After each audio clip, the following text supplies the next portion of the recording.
Локалната самоуправа ги отвори вратите за најмалите.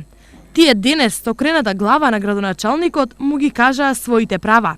Јас имам право одам на училиште. Јас имам право да одам на доктор. Ние децата имаме право да играме и да се дружиме. Освен права, децата имаат и очекувања. Тие не се големи, но се доволни за да ги насмеат и израдуваат детските срца. Ние сакаме од градоначалникот многу детски игралишта.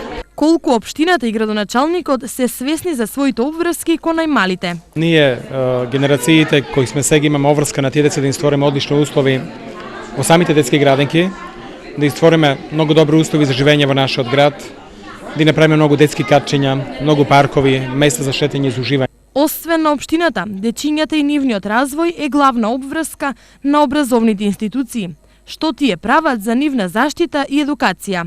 Имаме активности скоро секој ден од комунитарен карактер, едукативен карактер, имаме работилници со родителите и се надевам дека успешно ќе ја поминеме оваа неделна дет. Но вака на децата не мислат сите. Денес тој се обрати со една убава порака, а тоа е да престанат сите војни на светот, особено актуелна што е во Сирија, да можат и тие дечиња да го поминуваат детскиот живот со своите родители, со нивните врсници и да го добиваат целиот тој оној социо-емотивен развој. Денешната посета кај градоначалникот Захариев беше дел од активностите поврзани со одбележување на Светската недела за правата на децата.